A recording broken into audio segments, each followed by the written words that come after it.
chưa biết nổi là lùn trầu cho nên hai tiếng lúc sửa nó nếu tới thì rồi tới rồi nên cũng sẽ ra đã sửa mà ôi trong nếu sửa ổn nên chỉnh nhau là nó tôi còn bé kia tôi sang là đôi chọn xài trong câu là nó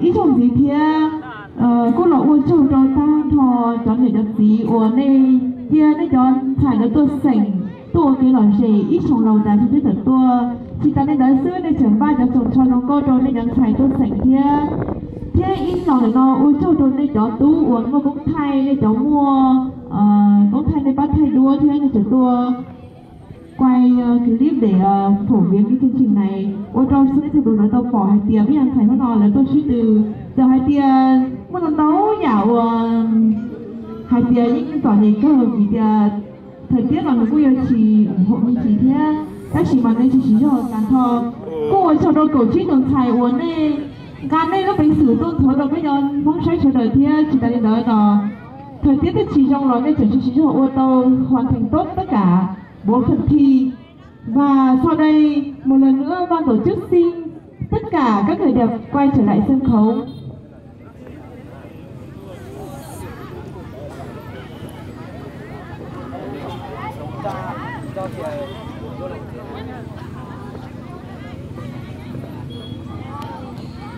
Thôi chơi tại cho nên cầu sĩ tổng thầy trong câu nên đặt áp tới cho sản thiên nó lòng lúc hải tiền thuốc nó bây giờ mua mình ngỏ cho nên thì chả hai thiên tiền mà thuốc nó nữa hơi ít khó nhú hành đi vì hai tiền chọn thầy trong câu lỡ tua nên từ nói trong câu không có bị xử ý dạng cầu cũng vui thấy tổ chức chương trình thi người đẹp năm đầu bác sĩ mà thuốc nó nữa hơi ít đúng rồi nuôi trong đời bị tiền là chẳng thành trong câu nếu mấy họ ý thức rất là cao trong việc chuẩn bị trang phục và cái một năng khiếu các cái một năng khiếu thực sự là rất là xuất sắc.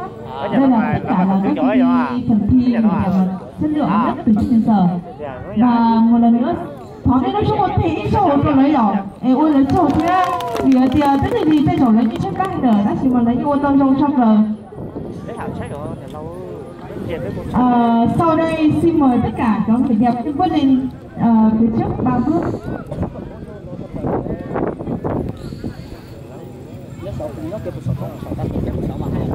Tạ sĩ no ban tổ chức nhớ là chọn ra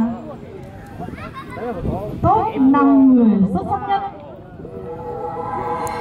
và sau khi chọn ra top 5 người xuất sắc nhất thì đây chính tủ nhớ là tế ý cho luôn nông để ban tổ chức để chọn ra ngôi vị 3 người xuất sắc nhất là giải nhất, giải nhì, giải ba. Thầu tư bây giờ đặt câu hỏi ta, sau đó mới sẽ công bố những cái giải khác. Thì nên giá 2 tiền trong top 9 tủ xuất sắc nhất nên giá tiếng 104. Lên của người ta mua khẩu ly thế nào? Tù thị đời no nằm trong top 5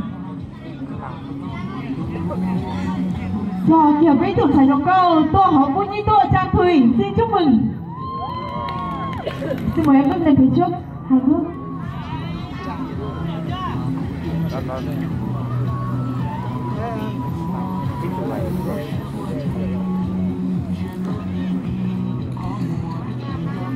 Tù xuân sĩ đời no lý hơi ít thủ thầy trong câu tôi họ tết thời nó ứng tua bay nhanh ba xin chúc mừng. Tù xuân sĩ đời no lý hơi ít thủ thầy trong câu ta đã bắt lại cái thiếu rồi mà mày có muốn thành kho tôi hỏi tuổi chưa chưa xin chúc mừng em. Tù xuân sĩ đời no kia cô cho ít thủ thầy công công tôi hỏi tuổi chưa tôi xin chúc mừng rượu công bố sỉnh tranh chứng tỏ bây giờ bóng tuổi chua rất là giỏi đúng không ạ? Còn ở đây có ai tuổi chua không cảm thấy tự hào không ạ? Tù xuân sĩ đời no cô thật tiểu hai tiền tốt nam đã chỉ mày bị tiền nó xuất sắc thâu lở bếp phá lệ bếp thêm ý tưởng theo cho món nòn sẽ lên biết thừa cũng chỉ mà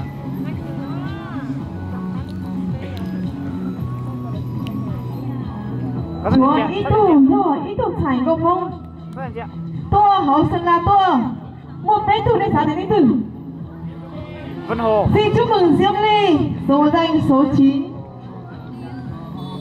Ly có hai đề nhỏ thầu đề ra yêu cầu của cuộc thi thì chỉ có top 5 vào chung kết. Ta chỉ mà vì lớn của mình xử theo lời thì bị phá lệ thì họ thành top 6 kia. Xin chúc mừng một em rất là xinh nhỏ nhắn nhất của các bạn thí sinh đến đây, Phương Thảo. Rất là giỏi, rất là xuất sắc và rất là tự tin. Và xin mời Đế Tân về câu hỏi mà ban tổ chức đã chuẩn bị sẵn cho các em. Để vô tham gia bốc thăm. Có thăm còn lại không?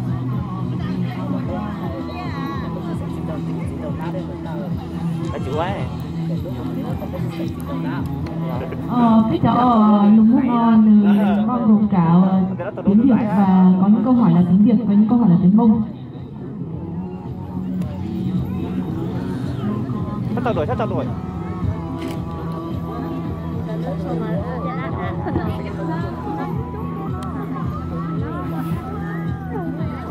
Nên buổi tao bỏ nét không câu hỏi ạ.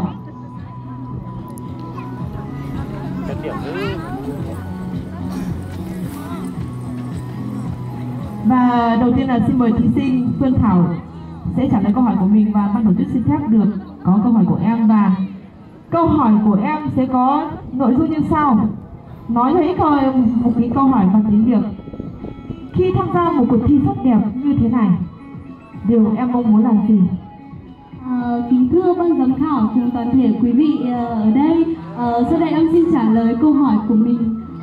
Đầu tiên em tham gia một cuộc thi sắc đẹp này đối với em rất là lớn, là một điều mà em cảm thấy rất là tự hào khi em đã tham gia được cái chương trình này.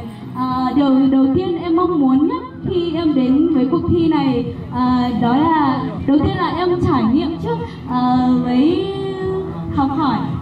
Sau đó thì em cũng rất là cố gắng để có thể đạt được mục tiêu của mình và đã đặt ra để đến với chương trình này.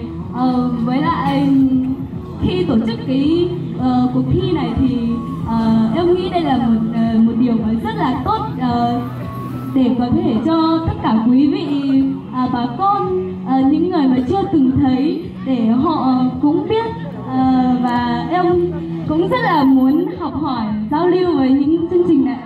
Em xin hết ạ. Thế nào ạ? Rồi, cảm ơn em, rất là tự tin. Nhiều bạn là có thể cầm mic là không nói được nữa đâu ạ. Nhưng mà em còn rất là trẻ, nhưng mà rất là tự tin. Và tiếp theo xin mời thí sinh ban số 09 và ban tổ chức xin phép đầu câu hỏi của em như sau. Đây là một câu hỏi khá là khó. Một câu hỏi bằng tiếng Việt. Em suy nghĩ như thế nào về lối tư duy chủ quan duy ý chí trong thời kỳ phát triển và hội nhập như hiện nay? Lấy một ví dụ về cái lối tư duy chủ quan duy ý chí này.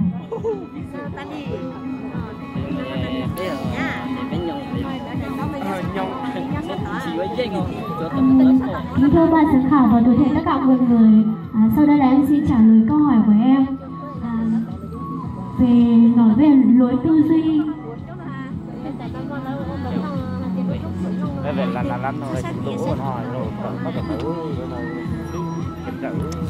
Lối tư duy chủ quan duy trí. Có một vị khán giả nào có thể trả lời câu hỏi này không ạ?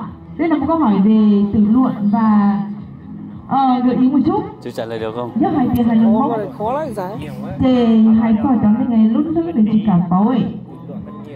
Đó là lúc nước này hai tiền để chỉ cảm báo ấy. Ban tổ chức có thể gợi ý như thế.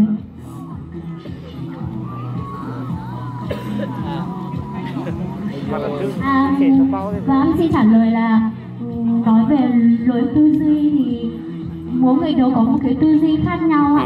Nhưng mà cái tư duy đó nó có phù hợp với bản thân hay không, với lại có tốt hay không. Ví dụ như là mình là một con người có cái lối tư duy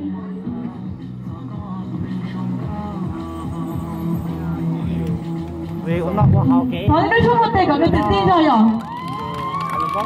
Đây là một câu hỏi hết sức là có ý nghĩa. Một câu hỏi hết sức là có ý nghĩa kể cả trong cộng đồng. Câu trả lời bằng tiếng Việt cũng được, bằng tiếng Mông cũng được. Do ít có câu hỏi rong trong là do hai tiếng thực tế tàu. Lối tu sư ở đây có nghĩa là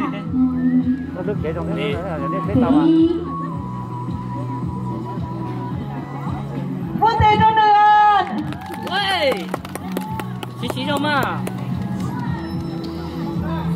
Bình tĩnh nhá. Xin mời cánh tay của những bạn ở dưới này học sinh giỏi ạ.